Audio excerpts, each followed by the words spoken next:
ملک بہت سارے لوگوں کو زبانی یاد ہوتی ہے، اور جن کو نہیں یاد ہے ان کو چاہیے کہ وہ یاد کر لیں۔ رسول اللہ صلی اللہ علیہ وسلم نے روزانہ عشاء کے بعد سورہ ملک پڑھنے کی ترغیب دی ہے۔ فرمایا تبارک الذی بیدہ الملک وہو علی کل شیء قدیر، بہت برکت والی ہے وہ ذات جس کے ہاتھ میں بادشاہی ہے، وہو علی کل شیء قدیر، اور وہ ہر چیز پر قدرت رکھتا ہے۔ الذی خلق الموت والحیات، یہ وہ ذات ہے جس نے موت کو بنایا اور زندگی کو بنایا۔ لیبلوکم ایکم احسن عملا، تاکہ وہ تمہیں آزمائے کہ تم میں سے کون ایسا ہے جو اچھے اعمال کرتا ہے۔ بہت عجیب آیت ہے۔ حقیقت یہ ہے کہ حضرت عمر رضی اللہ تعالی عنہ کا قول ہے من لم یعرف الجاہلیت لم یعرف الاسلام۔ وہ فرماتے ہیں جس نے زمانہ جاہلیت نہیں دیکھا وہ اسلام کی خوبیاں بھی نہیں پہچان سکتا۔ تو ہم اور آپ چونکہ مسلم گھرانے میں پیدا ہوئے، یہ باتیں بچپن سے سنتے آ رہے ہیں، اس لیے ہمیں ان باتوں کی اہمیت کا اندازہ نہیں ہے، ورنہ یہ سورت جس شان کے ساتھ شروع ہو رہی ہے، جس جلال کے ساتھ شروع ہو رہی ہے، وہ ایسا زبردست جلال ہے اس صورت میں کہ انسان کے دل کو اندر سے ہلا دے، اور ہمارے دل میں، ہمارے ضمیر میں اٹھنے والے بہت سارے سوالات کا اس صورت کے شروع میں اللہ نے جواب دے دیا۔ تبارک الذی بیدہ الملک، بہت برکت والی ہے وہ ذات جس کے ہاتھ میں بادشاہی ہے۔ خود سوچے کہ جس ذات کے ہاتھ میں اس کائنات کی بادشاہی ہوگی، جو اس کائنات کا مالک ہوگا، اسے چلانے والا ہوگا، وہ کیسا ہوگا۔ برکت عربی میں کہتے ہیں خیر کثیر کو۔ خیر کسے کہتے ہیں؟ بھلائی۔ خیر کسے کہتے ہیں؟ کوئی بھی بھلائی۔ اور برکت کہتے ہیں کہ بہت زیادہ بھلائی، تھوڑے میں بہت زیادہ ہو جانا، بھلائی ہو جانا۔ تو اللہ تعالیٰ کی جو ذات ہے اس میں اللہ نے بہت زیادہ اپنی ذات میں بھلائی رکھی ہے، جو ہمیں اس کائنات سے نظر آتی ہے، کس طرح اپنے بندوں کو کھلا رہا ہے۔ اب آپ دیکھیں ابھی کراچی میں 3-4 دن بارشیں ہوئی ہیں، اگر یہ بارشیں نہ ہوتی تو آپ کہہ سکتے تھے بھئی پھر اگست میں ہو جاتی، اگر فرض کریں اگست میں بھی نہ ہوتی تو آپ کہہ سکتے تھے بھئی جولائی اگست سپٹمبر میں ہو جاتی، فرض کریں کہ سپٹمبر میں بھی نہ ہوتی تو ہم کہہ سکتے تھے بھئی اگلے سال ہو جاتی، فرض کریں کہ اگلے سال بھی نہ ہوتی، بھئی اگلے سے اگلے ہو جاتی، 4 سال بعد ہو جاتی، 5 سال بعد ہو جاتی، اور فرض کر لے 5 سال بعد بھی نہ ہوتی، تو آپ کہیں گے ایسی ایسی خطرناک چیزیں ہمیں فرض نہ کراؤ، فرض کرنے کی بھی کوئی انتہا ہوتی ہے۔ یہ تو برس رہی ہیں بارشیں، اس لیے ہمیں اندازہ نہیں ہے اللہ کی خیروں کا۔ ہم گناہوں میں مشغول ہیں، اللہ کو نہیں مانتے، جو ماننے والے ہیں وہ بھی مان کے بھی گناہ کر رہے ہیں۔ کہ عجیب بات ہے، آسمان پہ بادل آتے ہیں اور موسلا دھار بارشیں برستی ہیں، اگلے دن اخبار میں ایک چھوٹی سی خبر آ جاتی ہے کراچی میں بے پناہ بارش، ٹریفک جیم۔ ہمیں یہ علم نہیں ہے کہ ہمارا پیدا کرنے والا کس طرح ہمارے جینے کا سامان کر رہا ہے۔ اگلے کئی سالوں تک ایک بارش، اگلے کئی سالوں تک ہمیں زندگی دے کے جاتی ہے۔ صرف ایک بارش، ایک تسلی سے بارش ہو جائے نا، اس کا مطلب ہے اگلے 4-5 سال تک یہ قوم مرنے والی نہیں ہے، کیونکہ اس میں بہت ساری بیماریاں ختم، زمین کو حیات مل جاتی ہے، زندگی مل جاتی ہے، زمین کا پانی جو تیزی سے اس کی سطح نیچے ہو رہی تھی وہ سطح لیول پہ آ جاتی ہے۔ تو کیسا عجیب نظام بنایا اس اللہ نے بارشوں کا، اور اتنا عجیب سسٹم بنا دیا بارشوں کا کہ ایک انگریز نے یہ لکھا ہے کہ صرف بارش کے نظام کو دیکھ لیا جائے تو کوئی یہ کہہ نہیں سکتا کہ یہ سسٹم خود بخود چل رہا ہے، یہ کسی نے بنایا نہیں ہے۔ صرف ایک بارش کے نظام کو دیکھ لیا جائے اگر، تو کیسی خیر ہے، کیسی خیر۔ ہم بے ہوش پڑے ہوتے ہیں، کھڑکی سے جھانک کے دیکھتے ہیں تو بس ایک تبصرہ کر لیتے ہیں کہ بھائی باہر کیا ہو رہا ہے، بارش ہو رہی، ختم۔ لیکن جو اہل اللہ ہوتے ہیں نا، ان کی یہ حالت نہیں ہوتی۔ ہمارے شیخ حضرت مفتی رشید احمد صاحب رحمہ اللہ تعالی جب بارش ہوتی تھی تو اللہ کے عشق میں اشعار پڑھا کرتے تھے، اللہ کی محبت میں۔ کراچی میں 2-3 سال کے بعد بارش ہوئی تھی، تو جب پہلی بارش ہوئی تو ہمارے حضرت کی مجلس تھی، اس میں نیچے تشریف لائے تو حضرت نے فرمایا بتاؤ کون کون ہے کہ بارش کو دیکھ کر اس کی محبت میں اللہ کی آنکھ سے آنسو نکلاؤ، کون کون ہے؟ تو تو چند طلبہ ہمارے انہوں نے بتایا، انہوں نے اشعار بھی پڑھے کہ ہم نے یہ اشعار پڑھے تھے اور ہماری آنکھوں سے آنسو نکلے تھے اللہ کی رحمت کو دیکھ کر۔ تو ہمارے حضرت جو تھے نا، جب وہ اللہ کی محبت میں شاعری کرتے تھے تو ایسا وجد آتا تھا، ایسا لگتا تھا انسان زمین پہ نہیں ہے۔ وہ تو چونکہ ان کے دل کی آواز ہوتی تھی نا، دل کی آواز ہوتی تھی، اللہ کی محبت ایسے بھڑکتی تھی، تو ایسے شاعری کرتے تھے کہ حالانکہ یہ نہیں کہ کوئی ترنم سے پڑھ رہے ہو یا کوئی موسیقی چل رہی ہے ساتھ میں، تو ایسا ایک دل میں جوش پیدا ہوتا تھا کہ طلبہ حضرت کو لکھ کے دیتے تھے خط میں کہ حضرت جب آپ اللہ کی محبت میں شاعری کرتے ہیں تو ایسا لگتا ہے کہ ہم زمین پہ نہیں ہیں، آسمان پہ پہنچے ہوئے ہوا میں اڑ رہے ہیں۔ تو یہ اللہ والوں کے ساتھ اگر رہے نا انسان تو وہ ہر چیز کو صحیح رخ سے دیکھنا شروع کر دیتا ہے۔ ورنہ یہی بارش جب برستی ہے تو لوگ کیا کرتے ہیں، اس بارش کو انجوائے کرتے ہیں، گانے بجانے شروع کر دیتے ہیں، ناچنا شروع کر دیتے ہیں، پکوڑے کھائیں گے، سموسے کھائیں گے، موسیقی لگائیں گے، اور اگر زیادہ ہو جائے، چھٹی والے دن ہو جائے، 14 اگست والے دن ہو جائے تو جسم سے کپڑے اتر جائیں گے، شرابیں شروع ہو جائیں گی، اور ناچتے یہ نہیں دیکھتے کہ اللہ آسمان سے پانی برسا کے کیسے اپنے وجود کا ثبوت بھی دے رہا ہے اور اپنے محسن ہونے کا اور اپنے رحمان ہونے کا ثبوت بھی دے رہا ہے۔ قرآن میں اللہ نے اپنی نعمتوں میں جتنا بارش کو ذکر کیا ہے شاید کسی اور نعمت کا اتنا ذکر نہ کیا ہو، کیونکہ ہر چیز بارش سے پیدا ہو رہی ہے۔ اگر یہ بارشیں آسمان سے برسنا بند ہو جائیں تو ہمارے پھلوں میں ذائقے ختم ہو جائیں گے۔ ہم آرٹیفیشل کھادیں ڈال کے جو چیز اگا رہے ہیں نا، وہ ذائقہ اس میں ختم۔ یہ جو ہمارے آموں میں مٹھاس ہے نا، یہ کھاد سے نہیں ہے۔ ہم یہ سمجھ رہے ہیں کہ کسان جو کھاد ڈالتا ہے اس سے آم میں مٹھاس آتی ہے، ایسا نہیں ہے۔ کھاد جو انسان یوریا بنا رہا ہے نا، اس نے تو آم کی ایسی کی تیسی کر دی ہے۔ یہ تو آسمان سے پانی برس رہا ہے جو اپنے ساتھ نائٹروجن لے کے آتا ہے، زمین پہ کھاد لے کر آتا ہے، وہ کھاد زمین میں جاتی ہے تو اس سے آموں میں، موسمبیوں میں ذائقہ پیدا ہوتا ہے۔ اللہ تعالیٰ نے آسمان کے پانی کو برکت والا پانی بتایا ہے، ماء مبارکہ، برکت۔ میں نے ابھی آپ کو بتایا نا برکت کی ڈیفینیشن کیا ہے، تھوڑے میں بہت زیادہ رکھ دینا۔ تو بارش کو اللہ نے کیا کہا، برکت والا پانی۔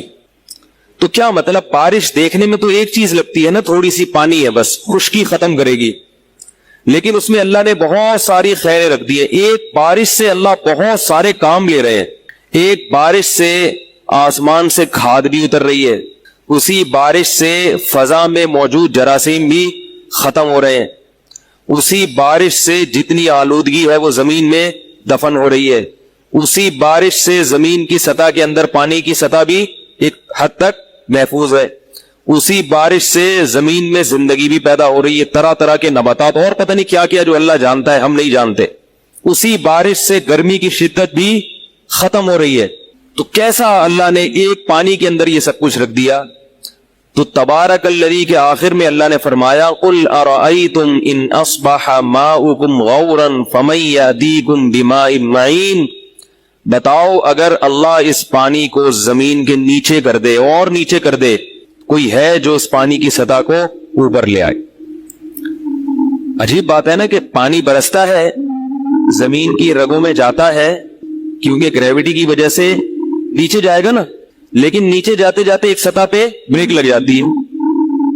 بھائی آپ زمین میں گڑھا کھودیں تو جب تک زمین کا مرکز نہیں آئے گا نا، گڑھا کھودتا چلا جائے گا، اور کوئی چیز پھینکیں گے وہ نیچے گرتی چلی جائے گی۔ پانی بھی پھینکیں گے تو وہ بھی زمین کے مرکز پہ جا کے رکے گا، وہ اس سے پہلے نہیں رکے گا۔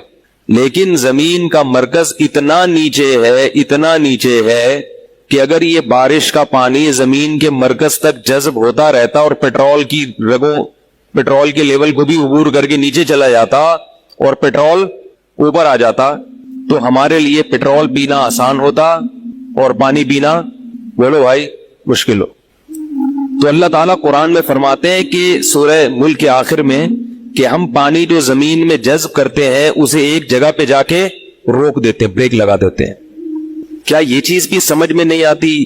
پرسوں کسی کا فون آیا، آفس میں ایک شخص ہے اللہ کو نہیں مانتا، یورپ سے فون آیا کسی کا، یورپ سے، وہ اللہ کو نہیں مانتا، اور کہتا ہے جس نے مجھے فون کیا وہ پٹھان لگ رہا تھا، کوئی کہہ رہا ہے کہ وہ اللہ کو نہیں مانتا اور مجھ سے بحث بہت کرتا ہے۔ لیکن اخلاق کا بہت اچھا ہے. باس ہے میرا مگر امپلائیز کے ساتھ حسن سلوک, بولو بھائی بہت اچھا. میں نے جتنے بھی دہریے دیکھے ہیں یا سنے ہیں ان میں ایک چیز دیکھی, اخلاق کے بہت اچھے ہوتے ہیں. اخلاق کے کیا ہوتے ہیں؟ بہت اچھے. ادب و آداب بہت, تمیز بہت, کہہ رہے تنخواہیں ٹائم پہ ہو, بہت تمیز سے بات, بہت اچھے اخلاق کا عامل ہے, لیکن اللہ کو نہیں مانتا. میں نے کہا یہ اچھے اخلاق بروز محشر اس کو اللہ کے عذاب سے نہیں بچا سکتے. کتنے ہی اچھے اخلاق کر لو. اکفرت بالذی خلقک من تراب, اللہ کہتے ہیں اس ذات کا انکار کرتے ہو جس نے تمہیں مٹی سے بنایا, اس کو بھول گئے. دیکھو بچہ بھی مٹی سے کھلونے بناتا ہے, کتنی محبت کرتا ہے نا اس سے, ہے بھائی کتنی محبت کرتا ہے. آپ اس کے کھلونے کو توڑ دے, بچے کو غصہ آتا ہے میں نے مٹی سے بنایا تھا, غصہ آتا ہے نا اس کو. اللہ فرماتے ہیں کہ میں نے تجھے مٹی سے بنایا اور تجھ سے محبت کی اور تو بنانے والے کا انکار کر رہا ہے کہ کیسے بن گیا. اکفرت بالذی خلقک من تراب, فرمایا مٹی سے بنایا, ثم من نطفہ, پھر اس مٹی سے میں نے منی کی بوند بنائی. مٹی ہے نا مختلف شکلوں میں پروسیس سے گزرتی ہے اور منی کا قطرہ بن جاتی ہے. ثم من تراب اکفرت بالذی خلقک من تراب ثم من نطفہ ثم سواک رجلا, پھر اس نطفے میں آنکھ ناک کان دل دماغ جگر گردے پھیپھڑے کلیجی آنکھیں کان ناک دانت زبان اور یہ ساری چیزیں انگلیاں ناخن بنا کے سواک رجلا, انسان بنا کے سیدھا کر دیا بالکل برابر. اور اب تو کیا کہہ رہے ہیں کہ میں اس کو نہیں مانتا کیونکہ وہ مجھے نظر نہیں آتا. وہ جو پٹھان بھائی جنہوں نے فون کیا پرسوں ترسوں کی بات ہے, وہ کہہ رہے ہیں ہمارا باس کہتا ہے جو گورا ہے کہ خدا ہے کہاں, دکھاؤ تو صحیح, سامنے کیوں نہیں آتا؟ اگر خدا ہے تو سامنے کیوں نہیں آ رہا؟ دکھاؤ تو صحیح کہاں ہے. میں نے اس سے کہا کہ وہ سامنے بھی آ جائے گا, اس سے کہو یہ تسلی بھی تمہیں ہو جائے گی, لیکن جب وہ آئے گا تو تمہارے پاس ایمان کا آپشن ختم ہو جائے گا. ایمان کا آپشن ختم ہو جائے گا. وہ سامنے اس لیے نہیں آتا کہ وہ اگر سامنے آئے گا تو آزمائش ختم ہو جائے گی. سامنے بیٹھی ہوئی چیز پہ تو سبھی مان لاتے ہیں. وما منعنا ان نرسل بالآیات الا ان کذب بها الاولون, اللہ فرماتے ہیں کہ ہم تمہیں اپنے دین کے پرحق ہونے کی ایسی نشانیاں دکھا سکتے ہیں جو 2 اور 2 4 کی طرح ہیں, 2 اور 2 4 کی طرح, لیکن اس نشانی دکھانے کے بعد کسی نے تردد کیا تو پھر فوراً اللہ کا عذاب آئے گا. فرمایا جیسے ہم نے قوم سمود کو پہاڑ سے اونٹنی نکال کے دکھا دی تھی, لیکن پھر اس کے بعد قوم سمود کو اللہ نے ایمان کا موقع نہیں دیا, تباہ کر دیا. تو اللہ ایسی نشانیاں بھی دکھا سکتے ہیں. ایک غیر مسلم کہہ رہا تھا کہ بھئی ایسی نشانی مجھے چاہیے, سب کچھ مجھے یقین ہو گیا, اسلام کا سب کچھ ہو گیا دلائی, مجھے ایسی نشانی چاہیے. بلکہ غیر مسلم کیا, وہ تو مسلم تھا لیکن اس کو اسلام پر شکوک و شبہات ادھر ہی مسجد میں ہی آگے ملا مجھ سے رمضان سے پہلے. شکوک اتنے اسلام پہ کہ میں چاہتا ہوں اللہ کوئی ایسی دکھا دے ایک دم ٹائٹ والی نشانی. نا ٹائٹ نہیں ہوتی, جو ایک دم بس ایسے جیسے میں کہوں کہ یار یہ سیب جو ہے نا یہ کیلا بن جائے تو کیلا بن جائے, یہ خربوزہ کیا بن جائے, ناریل بن جائے. اگر اللہ ہے تو یہ کر کے دکھا دے. ہے بھائی بات آ رہی ہے سمجھ میں کہ نہیں آ رہی؟ تو اللہ کیا فرماتے ہیں کہ قوم سمود نے ایسی ہی بےہودہ نشانی مانگی تھی. وہ بےہودہ نشانی کیا تھی؟ پہاڑ سے اونٹ نکالو. کوئی لاجک بنتی ہے؟ خربوزے کو تربوز بنا دو تو سمجھ میں آتا ہے, کیونکہ خربوزہ اور تربوز آپس میں تھوڑے تھوڑے ملتے جلتے ہیں نا. نیا نیا کوئی گاؤں سے آئے تو اس کو خربوزہ بولو تو تربوز اٹھا کے لے آئے گا, تربوز بولو تو خربوزہ اٹھا کے لے آئے گا. ٹھیک ہے, تھوڑا سا ان میں ہے. لیکن پہاڑ ہے, اس سے کیا بولا, اونٹنی نکالو. تو اللہ فرماتے ہیں کہ ہمیں عادت کیا ہے ہماری کہ جب ہم ایسی نشانی دکھاتے ہیں تو پھر کذب بها الاولون, لوگ پہلی بات تو یہ کہ عادت یہ ہے کہ لوگ ایمان لاتے نہیں ہیں, اسے یا تو نظر کے دھوکے پر معمول کریں گے یا اس کی کوئی سائنٹیفک لاجک نکالنا شروع کر دیں گے یا اس میں کچھ جادو کا الزام لگا دیں گے, جادو کیا ہے. فرمایا کہ وما منعنا ان نرسل بالآیات الا ان کذب بها الاولون, فرمایا اس لیے ایسی نشانی نہیں دکھاتے, بہت ساری وجوہات میں سے ایک یہ ہے کہ پچھلی امتوں کو جب بھی دکھائی ہے انہوں نے اقرار نہیں کیا. فرعون کے سامنے معجزے دکھائے گئے, فرعون نے جادو کہہ کے موسیٰ کا انکار کرتا رہا, جادوگروں کا مقابلہ کرا کے ثابت کرا دیا کہ یہ جادو نہیں ہے. جادوگروں نے اقرار کیا کہ جادو نہیں ہے, موسیٰ نے کہا کہ فرعون نے کہا کہ جیسے معاذ اللہ موسیٰ جھوٹ بولتے تھے جادوگر بھی جھوٹ بول رہے ہیں. تو بھائی جب آپ انکار کرنے پر آ جاؤ تو بڑی نشانی ہو یا چھوٹی نشانی ہو آپ نے انکار کرنا ہی ہے. اور جب ماننے پر آ جاؤ تو اللہ نے اس کائنات میں اتنی نشانیاں رکھ دی ہیں پہلے سے بغیر ہمارے مطالبے کے کہ ان نشانیوں کو دیکھ کر ہم اس ضبط پر ایمان لا سکتے ہیں کہ ان کو دیکھے بغیر بھی لا سکتے ہیں. صحابہ کرام جو تھے وہ معجزے دیکھ کر ایمان نہیں لائے تھے, اور جن لوگوں نے نبی سے معجزوں کا مطالبہ کیا کہ چاند کے 2 ٹکڑے کر دے, نبی نے ان کے سامنے ٹکڑے کیے تو بھی وہ ایمان نہیں لائے. نہیں لگے نا نظر کا دھوکہ ہے, یہ غلط ہے. میرے سامنے ایک دفعہ ایک میاں بیوی کا جھگڑا آیا, عورت نے شوہر پر ایک الزام لگایا, شوہر نے کہا یہ الزام غلط ہے, عورت نے کہا قسم اٹھا کے کہہ دو غلط ہے. شوہر نے کہا ٹھیک ہے, اس نے اللہ کی قسم اٹھائی اور کہا کہ یہ الزام غلط ہے. میں بیٹھا ہوا تھا نا کیونکہ میں کیس کاؤنسلنگ کر رہا تھا, تو عورت نے کہا یہ جھوٹ بول رہے ہیں. مجھے غصہ آیا, میں نے اس خاتون سے کہا کہ پھر آپ نے یہ کیوں کہا تھا کہ یہ قسم اٹھا کے بولے؟ نہیں آ رہی بات بھئی, قسم اٹھوائی کیوں؟ جب آپ نے یہ بعد میں بھی یہ کہنا تھا کہ یہ جھوٹ بول رہا ہے تو آپ کو قسم نہیں اٹھوانی چاہیے تھی, اس سے قسم بھی اٹھوا لی اور اب کیا الزام لگ رہا ہے؟ جھوٹ بول رہا ہے. تو یہ تو غلط ہو گیا نا. نشانی مانگو اور جب مل جائے تو بولو یہ ڈرامہ ہے, یہ یوں ہے, یہ فلانا ہے, یہ ڈمکانا ہے. تو اللہ نے اس کائنات میں اپنے برحق ہونے کی اتنی نشانیاں رکھ دی ہیں جو قرآن میں اللہ نے بیان کی. آ کا فرتا سوالیہ نشان ہے. آ کا مطلب ہوتا ہے بس سوال. ایسی ذات کا انکار کرتے ہو جس نے تمہیں مٹی سے بنایا, غور تو کرو, پھر اس مٹی کو کیا بنا دیا؟ پانی کی ایک بوند. پھر اس پانی کی بوند کو ماں کے رحم میں رکھ کے آنکھ, ناک, کان, دل, دماغ, جگر, کیسی اس نے سافٹ ویئر انسٹال کیے کہ روٹی کھاتی ہے ماں اور ساری چیزیں بننا اور اگنا شروع ہو جاتی ہیں. ثم سواک رجلا, پھر انسان بنا کے ہم تمہیں باہر نکالتے ہیں. اور لا تعلمون الشیء, اس وقت جب تم دنیا میں آتے ہو تمہیں دنیا کی کسی چیز کی کوئی خبر نہیں ہوتی, پتہ ہی نہیں ہوتا. لیکن وہ رب تمہاری ضرورتیں تم سے زیادہ جانتا ہے, لہذا وہ تمہیں تمہاری خوراک کا بھی انتظام کرتا ہے. اس وقت انتظام کیا کیا اس نے؟ ماں کی چھاتیوں میں دودھ پیدا کر دیا. پھر انتظام کیا کیا؟ دنیا میں آئے, آسمان سے بارشیں برستی ہوئی دیکھی تم نے. یہ سب تمہاری زندگی کا سامان تھا. ساری چیزیں دیکھتا دیکھتا دیکھتا اندھا ہو جاتا ہے. دیکھتے جیسے جو چیز بہت زیادہ نظر آتی ہے نا تو وہی پھر نظر نہیں آتی. کسی نے بڑی پیاری مثال دی ہے, ہمارے جسم کے اعضاء میں ہمارے سب سے قریب, آنکھوں کے سب سے قریب کون سا عضو ہے؟ بولو نا بھائی. ناک ہے نا. ناک ایک ایسا عضو ہے جو ہماری دونوں آنکھوں کے بالکل درمیان میں ہے, لیکن ہمیں اپنی ناک کے علاوہ باقی سب چیزیں آسانی سے, بولو نا بھائی, ہاتھ نظر آتا ہے بھائی, پاؤں نظر آتے ہیں, ناخن نظر آتے ہیں, ویسے دیکھیں ناخن نظر آئیں گے, کسی اور کی ناک بھی نظر آئے گی, بلکہ کسی اور کی سب سے پہلے ناک ہی نظر آئے گی. آپ کو نظر نہیں آ رہی تو کیا چیز نظر نہیں آ رہی؟ اپنی ناک.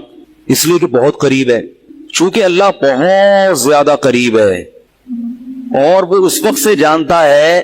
هو اعلم بكم اذ انتم اجنة في بطون امهاتكم, فرمایا جب تم ماں کے پیٹ میں جنین تھے, بن رہے تھے, چھپے ہوئے تھے, اس وقت سے جانتا ہے تمہیں, بنا رہا ہے وہ تمہیں, اس وقت سے جانتا ہے. تو چونکہ اتنا قریب ہے اسی لیے وہ ہمیں نظر نہیں آتا, وہ نظر نہیں آتا. اتنی نشانیاں اس کی ہیں, اتنی نشانیاں کہ انہی نشانیوں کو بھولتا ہے انسان. تو اللہ نظر کیوں نہیں آتا؟ اس لیے نظر نہیں آتا کہ جس چیز کی نشانیاں رکھی جاتی ہیں, علامتیں رکھی جاتی ہیں, وہ اسی لیے رکھی جاتی ہیں کہ وہ چیز ہمیں نظر نہیں آ رہی ہوتی.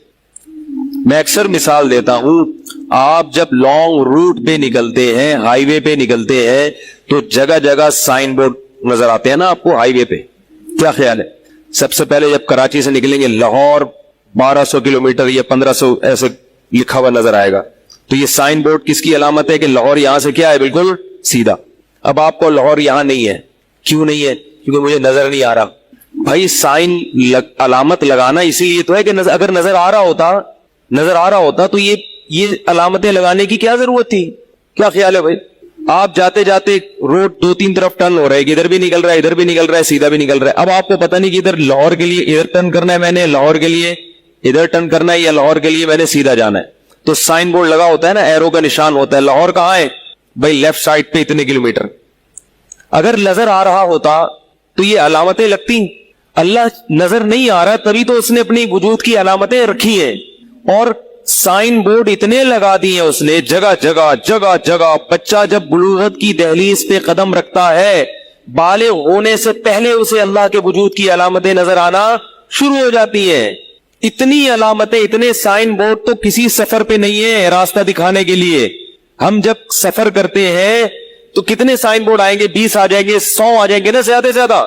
لیکن اللہ کی علامتیں جو اللہ کا راستہ ہمیں بتاتی ہیں, جو اللہ کا پتہ ہمیں بتاتی ہیں کہ کوئی ہے جس نے پیدا کیا, جس نے بنایا, وہ سائن بورڈ اتنے ہیں اتنے ہیں اتنے ہیں جس کی انتہا نہیں ہے. سب سے پہلے بچے کو جو پہلا سائن بورڈ نظر آتا ہے نا, جو بتاتا ہے کوئی ہے جس نے پیدا کرنے والا, وہ اس کے والدین ہے, وہ اس کی ماں ہے, جو اس سے بے پناہ محبت کر رہی ہوتی ہے, اسے اپنے سینے سے لگا کے رکھتی ہے, رات کو اس کی پوٹیاں صاف کر رہی ہے, پیمپر صاف کر رہی ہے, چیختا ہے چلاتا ہے تو لوریاں سنا سنا کے اس کو چپ کراتی ہے, اپنی چھاتی سے فیڈ کراتی ہے. تو بچہ جیسے ہی تھوڑا تھوڑا سمجھدار ہوتا ہے, اگر وہ عقل ہوگی اس میں, تو اس کو یہ, اس کے ذہن میں یہ سوال پیدا ہوگا کہ میں تو محتاج ہوں, بالکل اپاہج ہوں, کچھ بھی نہیں کر سکتا.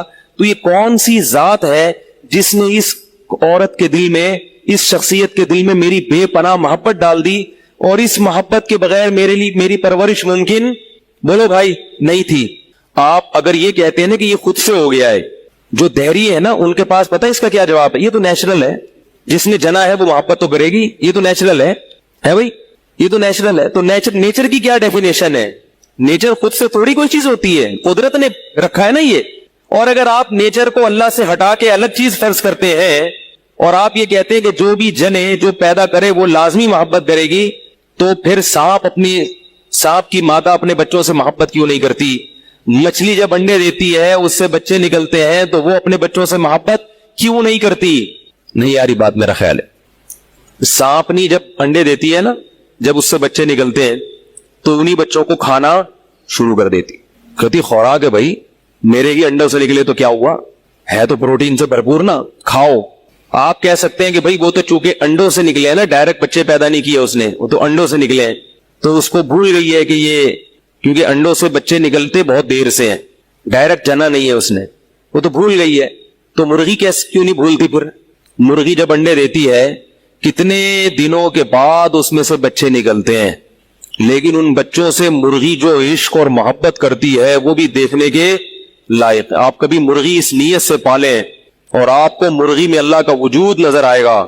ایسی محبت کرتی ہے نا اپنے چوزوں سے. آپ اپنے ڈڑبے میں کمزور سی مرغی لا کے چھوڑے. میں نے ایک دن کیا کیا, میرے پاس مرغیاں تھیں, تو ایک مرغی نئی لایا, میں ذرا کمزور تھی. مرغیوں میں جب نئی مرغی آتی ہے نا تو اس کی شامت آتی ہے, وہ نئی والی مرغی کو ایکسپٹ نہیں کرتی, وہ مارتی ہے اس. میں نئی مرغی لا کے میں نے ڈالی, پٹنا شروع کیا اس مرغی نے, ساری پرانی مرغیوں نے مار مار کے پرگس نکال دیا اس. 2-3 دفعہ میں نے ارادہ کیا اس کو ذبح کرتا ہوں. اللہ کی قدرت کی وہ کڑک ہو گئی. وہ کیا ہو گئی؟ وہ کڑک ہو جاتی ہے نا, بیٹھ جاتی ہے اپنے. تو ہم نے کہیں سے انڈے لا کے اس کے نیچے رکھ دی, ہم نے گلے بھائی. اب اس کی ٹور چینج ہو گئی. اب اس نے سائن بورڈ لگا دیا, ہٹو بچوں کا. کیا لگا دیا اس نے؟ اس جو کڑک ہوئی ہے مرغی, اس نے کیا لگا دیا؟ ہٹو بچوں. اب کوئی قریب آئے, پھر جب کچھ دنوں کے بعد اس کے بچے نکلے, چوزے نکلے, وہی سائز ہے اس کا, وہی کمزور, لیکن بچوں کی وجہ سے اس میں اتنا کانفیڈنس پیدا ہوا اپنے بچوں کی خاطر. اب اس کو اپنا دفاع نہیں کرنا, کس کا کرنا ہے؟ بچوں کا. اب جو مرغیاں پہلے اسے مار رہی تھیں وہ اس سے ڈر ڈر کے بھاگ رہی ہیں. طاقت تو پہلے سے بھی کم ہو گئی, قوت پہلے سے بھی کم ہو گئی, کیونکہ اتنا عرصہ بیٹھی رہی ہے. اعتکاف میں بیٹھی ہوئی تھی نا, وہ تو 21 دن کا اعتکاف تھا. تو جیسے آپ اعتکاف میں بیٹھتے ہیں تو تھوڑی سی توانائی میں کمی آ جاتی ہے, تو مرغی کا اعتکاف کتنے دن کا ہوتا ہے؟ 21 دن کا. 21 دن وہ اعتکاف میں بیٹھ کے جب اٹھی ہے, اتنی توانائی اس کے اندر. وہ کیا تھا؟ بچوں سے عشق اور محبت, کہ اب میں جان پہ کھیل جاؤں گی, بچوں پہ آنچ نہیں آنے دوں گی. یہی جب سانپ کی مادہ کے ساتھ ہوتا ہے تو انہی بچوں کو کھا جاتی ہے, مرغی کے ساتھ ہوتا ہے تو ان بچوں کو کی حفاظت کرتی ہے. مچھلی کے ساتھ ہوتا ہے, مچھلیوں میں بعض مچھلیاں انڈے دیتی ہیں, بعض ڈائریکٹ بچے دیتی ہیں. جو انڈے دیتی ہیں وہ انڈے کھا جاتی ہیں, جو بچے دیتی ہیں وہ بچے کھا جاتی ہیں. تو یہ اللہ نے بتا دیا کہ میں جس کے دل میں چاہوں گا محبت ڈال دوں گا اور جس کے دل میں چاہوں گا نفرت ڈال دوں گا. انسان کی ماں کے دل میں اللہ نے انسان کے بچے کی محبت ڈالی ہے. اگر اللہ نہ ڈالتا تو یہ نیچر نہیں ہے, فطرت نہیں ہے, ماں کبھی بھی نہ پالتی بچے کو. جیسے عورت کی گود میں دوسرے کا بچہ لا کے پکڑا دو, ذرا تجربہ کر کے دیکھیں آپ, اپنا ہی ہو لیکن دوسری بیوی کا ہو, وہ جیسے پوٹی کرے گا نا, اس کا تو کام ہی ہر وقت کیا ہے, گند کرنا. اس کا کام کیا ہے, ہر وقت گند کرنا, پوٹیاں کرنا. عورت کو دوسرے کے بچے کی پوٹی سے الٹی آتی ہے اور اپنے بچے کی پوٹی سے الٹی نہیں آتی. حالانکہ پوٹی کی ڈیفینیشن تو سب جگہ ایک ہی ہے. کیا اس کا لیبارٹری ٹیسٹ کرائے, سب پوٹیاں اللہ معاف فرمائے ایک جیسی ہوتی ہیں. کتنی نفیس بعض خواتین ہوتی ہیں بڑے بڑے گھرانوں کی, جن کو ذرا سی اسمیل آ رہی ہے تو ایکچولی مجھے وومیٹنگ ہو رہی ہے, مجھے جناب وہ بڑا اسٹائل ہوتا ہے. اپنا بچہ پیدا ہو گیا, وہ صبح شام موشن کر رہا ہے, اس کے پیمپر تبدیل ہو رہے ہیں, کوئی وومیٹنگ نہیں ہو رہی, کوئی الٹی نہیں آ رہی. تو یہ محبت کس نے رکھی ہے, یہ اللہ نے. اور اتنی محبت اللہ نہ رکھتے تو بچہ نہیں پلتا. یہ جو آیا گھر میں رکھی جاتی ہے نا بچہ پالنے کے لیے, اس لیے پالتی ہیں ان کو پیسے ملتے ہیں. یہ اس لیے پال لیتی ہے کہ ان کو پیسے ملتے ہیں, اور پھر بھی اس طرح سے نہیں پالتی جس طرح سے ماں پالتی ہے. کیونکہ ماں تو سینے سے لگا لگا کے لوریاں سنائے گی, اور کیسی محبت سے اس کی آنکھ کی ٹھنڈا کے بچہ جب مسکرائے گا تو ماں کا دل اندر سے ہنستا ہے. ماں کا دل چاہے بچہ کیسا ہی ٹیڑھا میڑا ہو, کالا کلوٹا ہو, معذور ہو, ہر وقت ناک نکلتی رہتی ہے اس کی, ہر وقت ٹیڑھا میڑا گندا. تو اب ہم اگر اسی پہ غور کر لینا کہ کون سی مخلوق ہے جس کے دل میں اللہ نے ماں کی محبت ڈالی اور کون سی مخلوق ہے جس کے دل میں اللہ نے ماں کی محبت نہیں ڈالی, اسی سے اللہ کا وجود پتا چل جائے گا کہ اتفاق سے نہیں ہے. وہ جانور جن کی نسل بہت تیزی سے بڑھتی ہے, ان کی ماؤں کے دلوں میں اللہ نے ممتا نکال لی ہے. مچھلی ہزاروں انڈے دیتی ہے. میں نے ایکویریم میں مچھلیاں بہت پالی ہیں. 5.5-6 فٹ کا ایکویریم میں نے خود بنایا تھا, گھر میں خود بنوایا تھا, شیشے لا کے نا اس کو جوڑ کر. تو ایک دن یہ گولڈن فش ہے نا, تو بچے ہی بچے, یہ ہزاروں بچے دیتی ہے. اور کیا کرتے ہیں کہ جیسے ہی یہ بچے دیتی ہے نا تو فوراً اس کی ماں کو دوسرے ایکویریم میں ڈال لیا جاتا ہے, کیونکہ اگر آپ نے نہیں نکالا تو وہ بچے سارے کھا جاتی ہے. اب اگر اللہ تعالیٰ اس مچھلی کے دل میں بچوں کی ممتا پیدا کر دیتے تو سمندر میں پاؤں رکھنے کی جگہ نہ ہوتی. اتنی مچھلیاں پیدا ہو جاتی لاکھوں کروڑوں کے حساب سے کہ مچھلیاں زیادہ ہوتی اور سمندر کم ہوتا. وہ بھوگی بھی مرتی ہے, پتہ نہیں کیا کیا ہوتا ہے ان کے ساتھ. اتنی اللہ نے, تو اللہ نے کیا کہا کہ میں پیدا تو بہت کروں گا مگر ماں کے دل سے ممتا چھین لوں گا تاکہ ان کا گروتھ ریشو ایک اعتدال سے بڑھے. گروتھ ریشو جو ہے نا وہ بہت زیادہ بھی نہ ہو اور بہت کم بھی نہ ہو. اب صرف اسی پہ غور کر لو آپ. سانپ کا بھی ایسا ہی ہے. اگر سانپ اپنے بچوں کو نہ کھاتی ہے سانپنی, تو دنیا میں سانپ ہی سانپ ہوتے. سوال یہ پیدا ہوتا ہے کہ پھر اللہ یوں کر لیتے نا مچھلیوں کے کہ بھئی وہ ماں کی ممتا اللہ ان کے دل میں رکھتے, مگر وہ بچے کتنے دیتی, 2 4 5 6, تاکہ گروتھ ریشو ایک طریقے سے ہوتا. کیا خیال ہے؟ یہ بات غور سے سنیں, بڑی ٹیکنیکل بات ہے. گروتھ ریشو ایک اعتدال سے بڑھتا ان کا, اور ماں رہتی, وہ ڈائن نہ بنتی. کیا خیال ہے؟ اگر اللہ ایسا کرتے نا تو 2 حکمتیں فوت ہو جاتی. ایک حکمت تو یہ کہ یہ ہمیں کیسے سمجھ میں آتا کہ ماں کے دل میں محبت ڈالنے والا کون ہے, اللہ ہے. ہم تو کہتے ہیں بھائی یہ تو سارے جانور اپنے بچوں سے محبت کرتے ہیں, مچھلی بھی کرتی ہے تو ماں نہیں کرتی, یہ تو نیچرل ہے. ہمیں پتا چلا یہ نیچرل نہیں ہے, یہ اللہ نے دل میں محبت ڈالی ہے ہمیں پالنے کے لیے. ہمارے ماں باپ کے دل میں جو محبت ڈالی تھی ہمیں پالنے کے لیے, تاکہ ہم تمیز سے پل جائیں. پلے پر بھی نہیں تمیز سے, عجیب بات ہے. ٹھیک ہے, وہ تو ہمارا قصور ہے نا, لیکن اللہ نے سارا انتظام ہمیں تمیز سے پالنے کا کیا تھا. بچہ عیدی سینٹر میں بھی پل جاتا ہے مگر بڑے بڑے کام نہیں کرتا. ماں باپ کے گھر میں جس طرح بچہ بادشاہوں والی زندگی گزارتا ہے نا, تو اس کی مینٹل اپروچ بڑھتی ہے, عزت ملتی ہے اس کو گھر میں. اور عیدی سینٹر میں بچے کو عزت نہیں ملتی, تبھی وہ عیدی سینٹر کے بچے کیا نکلتے ہیں آپ دیکھ لیں, وہ بھیکاری نکلیں گے, وہ چور چکے, اللہ معاف فرمائے, یہ چیزیں ہوتا ہے, ان کو محبت نہیں ملتی. وہ تو پہلی حکمت کیا ہے, اگر اللہ مچھلی کی مادہ کے دل میں بچوں کی محبت رکھتا تو پہلی حکمت فوت ہو جاتی. وہ کیا, یہ کیسے پتا چلتا کہ محبت ڈالنا اللہ کا کام ہے. اللہ جس کے دل میں محبت ڈالتا ہے وہاں تو محبت ہوگی, جہاں محبت نہیں ڈالی وہاں محبت نہیں ہوگی. تو ہم پر اللہ کا احسان ہے کہ اللہ نے ہماری ماؤں کے دلوں میں بچپن میں ہماری محبت ڈال دی, ہم تمیز سے پل گئے. دوسری حکمت سمندر میں یہ تھی کہ اگر سمندر کی مچھلیاں, سمندر میں نا ہمیشہ بڑی مچھلی چھوٹی مچھلی کو کھاتی ہے, یہ ان کی خوراک ہے, تو اور ہم بڑی مچھلیوں کا شکار کرتے ہیں, یہ جو چھوٹی چھوٹی مچھلیاں ان کو چھوڑ دیتے ہیں اور یہ ہمارے کام کی بھی نہیں ہوتی. تو اب مسئلہ یہ ہے کہ بڑی مچھلیاں جب چھوٹی مچھلیوں کو کھاتی ہیں تو چھوٹی بچنے کی کوشش کرتی ہے, تو جس حساب سے بڑی مچھلیاں ہم پکڑیں گے چھوٹی مچھلیوں کا زندہ رہنے کا ریشو اسی حساب سے, بولو نا بھائی, بڑھے گا, کیونکہ ان کو کھانے والی جو مچھلیاں تھی ان کی تعداد کم ہو جائے گی, لہذا زندہ رہنے والوں کی تعداد بڑھ جائے گی. لہذا آپ صبح و شام سمندر سے مچھلیاں نکال نکال کے کھاؤ, سمندر کی مخلوق ختم ہونے والی نہیں ہے. اور اگر مچھلیاں 2-3 بچے دیتی تو جس دن مچھلیاں ہم سمندر سے زیادہ نکال لیتے آگے نسل کیا ہو جاتی, کم ہو جاتی. گورنمنٹ اعلان کرتی اس سمندر کی نسل ختم ہو رہی ہے, آپ لوگ کھانا پینا چھوڑ دیں, بچے 2 ہی اچھے, 4 بچے ہوں گے تو کھانا رزق کیا ہو جائے گا, کم ہو جائے گا. اللہ نے کہا برساتی مینڈکوں کی طرح بھی بچے پیدا کر لو, رزق ختم ہونے والا نہیں ہے. جس رب نے سمندر کی مچھلی کا ایک گروتھ ریشو کا نظام رکھا ہے اور اس میں انسانوں کی مداخلت کو پسند نہیں کیا, اس نے انسان جو مقصود کائنات ہے اس کے گروتھ ریشو کا خود سے کوئی انتظام نہیں کیا ہوگا, اس میں فیملی پلاننگ والوں سے کہا ہوگا مشورہ لو کہ کتنے ہونے چاہیے کتنے نہیں ہونے چاہیے.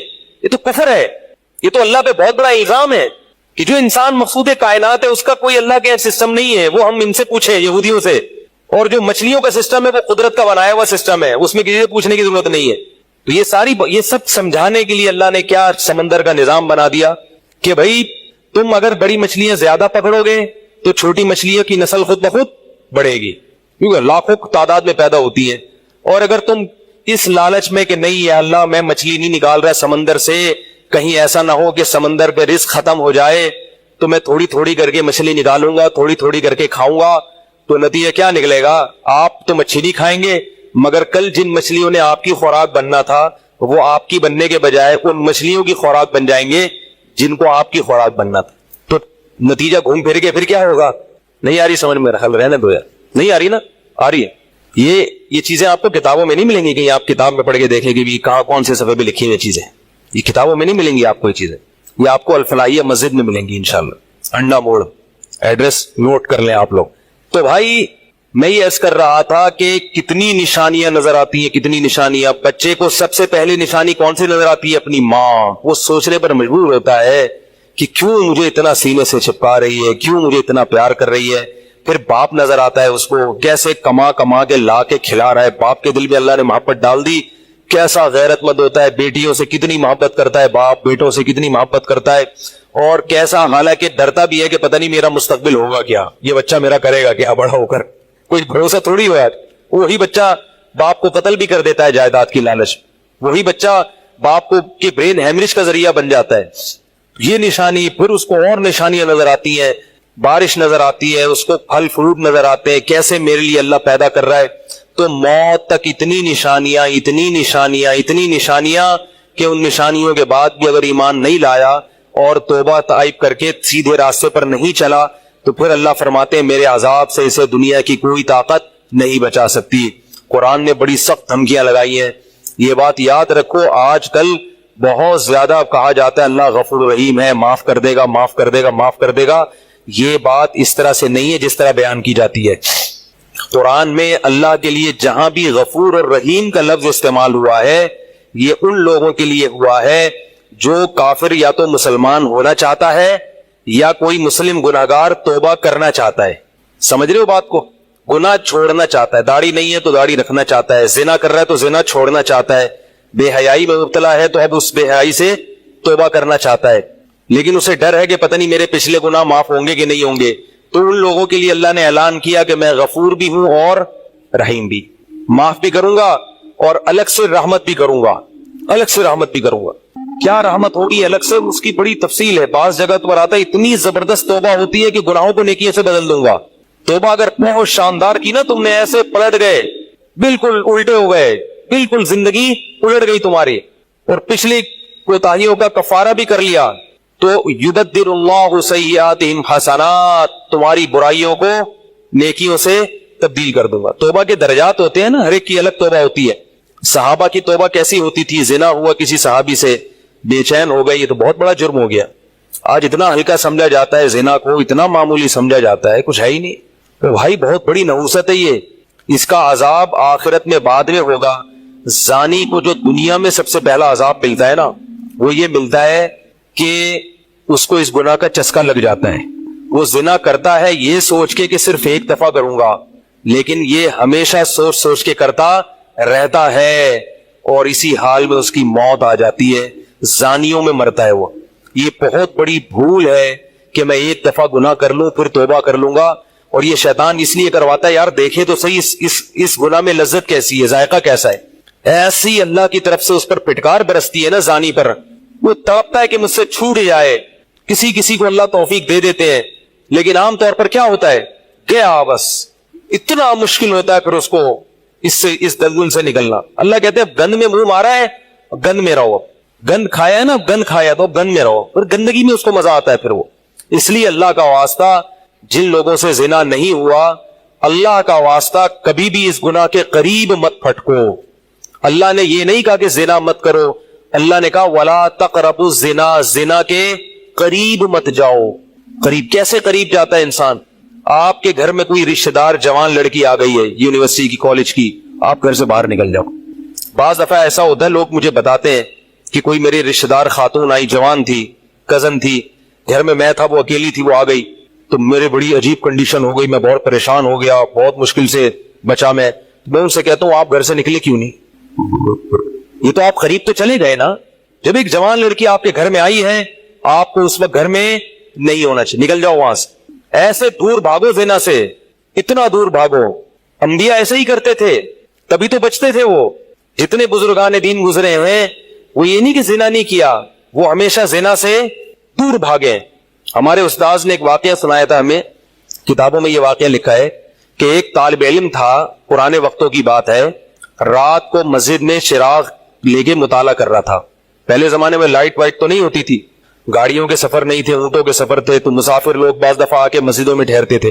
تو اس نے دیکھا کہ ایک جوان لڑکی ہے، پردے میں ہے لیکن خوبصورت جوان لڑکی. وہ آئی اور اس سے کہنے لگی کہ میں راستہ بھٹک گئی ہوں، مجھے ایک رات مسجد میں گزارنے دے دو. باقی یعنی صحیح تھی، وہ اسی طرح ہوا تو کہیں بھٹک گئی تھی. شہر میں بھی بعض دفعہ لوگ بھول جاتے تھے نا کہ راستہ بھٹک جاتے تھے.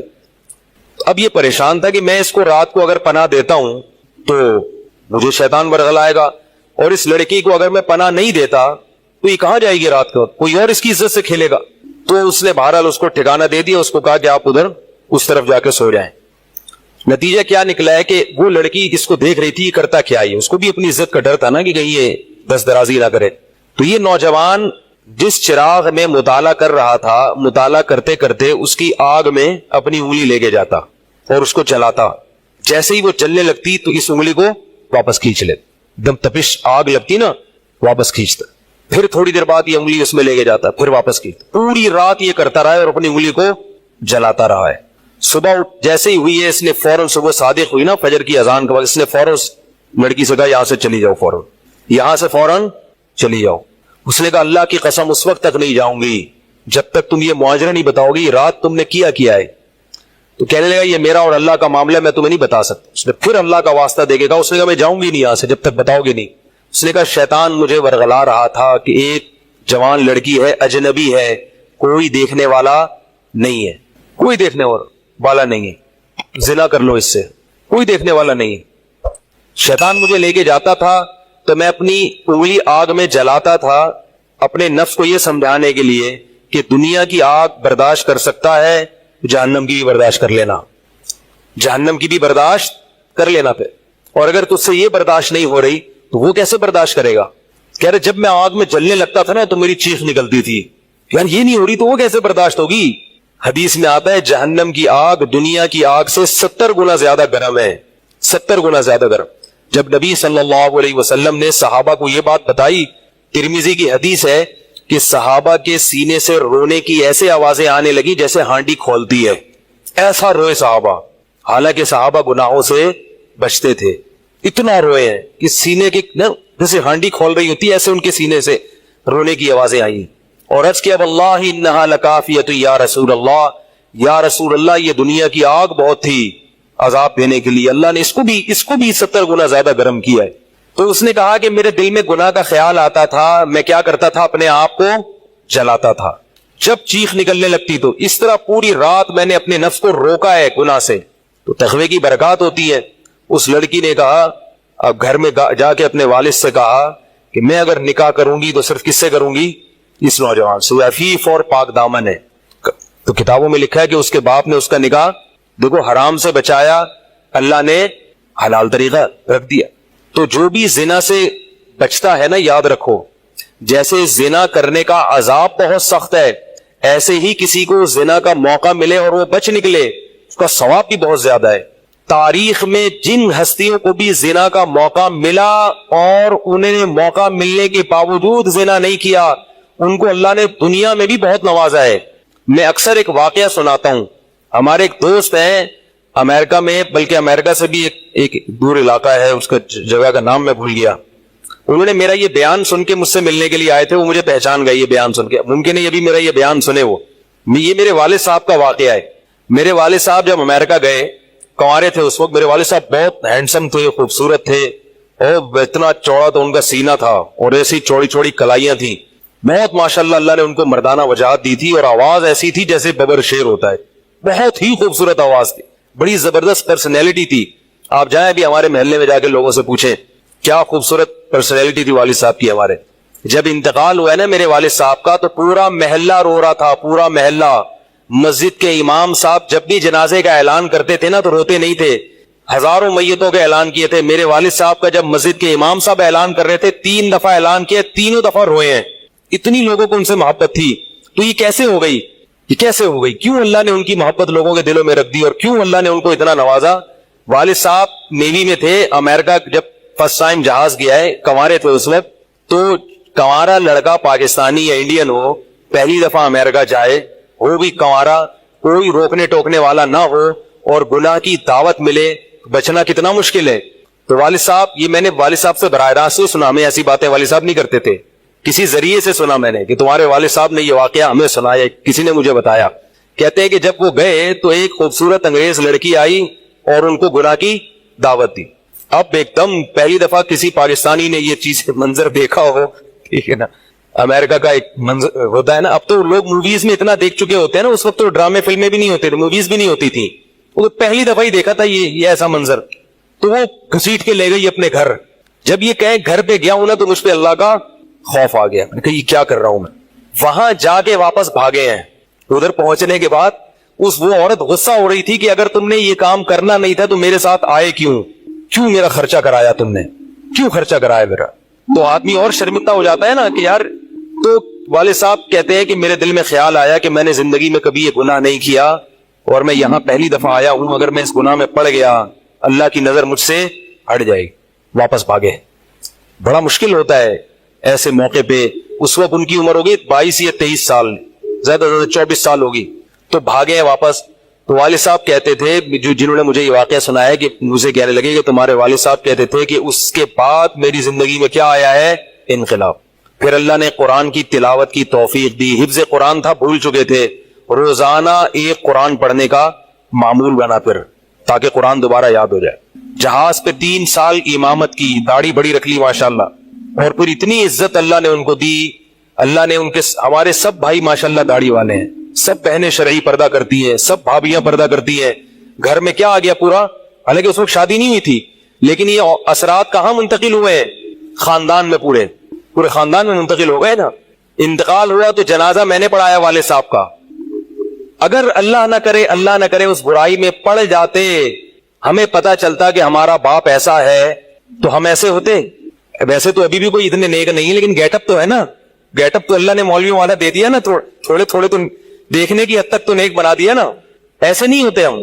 تو یہ جو برکات ہے یہ نسلوں میں منتقل ہوتی ہے، نسلوں میں۔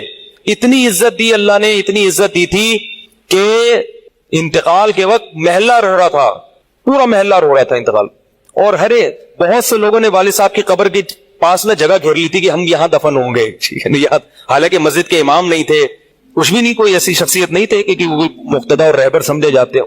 تہجد کا معمول تھا، تلاوت کا معمول تھا، اور میں نے خود بھی کئی دفعہ نوٹ کیا، ایسا لگتا تھا ان کے منہ سے خوشبو آتی ہے، ایسا محسوس ہوتا تھا.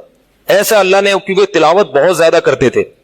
جب انتقال ہوا ہے نا جس دن، اس دن بھی آدھا گھنٹہ تلاوت کر کے اٹھے. گھر میں ان کا معمول تھا، گھر میں آنے کے بعد آفس سے جب گھر میں آتے تھے نا تو سب سے پہلے نہا کے، عجیب عجیب ان کے معمول تھے، نہاتے لازمی تھے روزانہ. اور چونکہ فوجی تھے نا تو فوجیوں کی جو ایک روٹین ہوتی ہے نا وہ تبدیل نہیں ہوتی. اب جب فوج میں تھے تو گرم پانی سے نہانے کی عادت تھی، تو جون میں بھی گرم سے ہی نہاتے تھے. ہم کہتے اب والد صاحب سے کہتے گرمی ہو رہی ہے، لیکن وہ ایک روٹین ہوتی ہے نا فوجیوں کی، بس وہ آنا ہے، دھوتی پہنی، غسل خانے میں چلے گئے، پانی گرم پہلے کیا، اپنا کام سارا خود کرنا، کسی سے کام ہی نہیں لیتے تھے. اور وہ 2 منٹ کے اندر ایسے پھرتی سے نہاتے تھے. ہم حیران یہ کیسے نہاتے ہیں اتنی دیر میں، گھر میں صابن سے باقاعدہ تسلی سے نہایا ہوں، اتنی جلدی جلدی پھرتی میں کام کرتے تھے. آتے ہی تلاوت کرنی، اور تلاوت اونچی آواز میں کرتے تھے، پورے گھر میں والد صاحب کے تلاوت کی آواز آتی تھی. مجھ سے غلطی یہ ہوئی کہ انتقال سے چند دن پہلے میں ان کی تلاوت سن رہا تھا تو میرا دل چاہا میں اس کو ریکارڈ، اس وقت ریکارڈنگ کا اتنا زیادہ نہیں ہوتا تھا، میں نے کہا اس کو میں ریکارڈ کر لوں، لیکن وہ ریکارڈ میں نہیں کر سکا. میں نے کہا چلو بعد میں کر لوں گا، اور ان کا انتقال ہی ہو گیا. تو تلاوت اونچی آواز سے ٹوپی اتار کے تلاوت کرتے تھے. تو جس دن انتقال ہوا ہے، اور اللہ سے کہتے تھے کہ اللہ کسی کا محتاج نہ بنانا، ساری زندگی کسی سے خدمت نہیں لی، صرف جو ہے نا کمر دبواتے تھے بیٹوں سے اپنے، تو مجھ سے بھی دبواتے تھے. میرا یہ انگوٹھا بڑا مضبوط ہو گیا ہے، وہ کمر پہ نا ان کے یہ ایسے مالش کر کے، ایسے کمر پہ میں مالش کرتا ہوا والد صاحب کی یہ تیل لگا کے نا ادھر، تو میرے انگوٹھے میں بڑی طاقت پیدا ہو گئی تھی. تو مجھے کہتے تھے یار تم ہو باریک سے، میرے باقی بھائی ذرا، لیکن یار تمہارے ہاتھ میں بڑی طاقت ہے. تو میں کہتا تھا کہ یہ میرے ہاتھ میں طاقت نہیں ہے، یہ مالش کر کے نا یہ انگوٹھا بہت مضبوط ہو گیا ہے.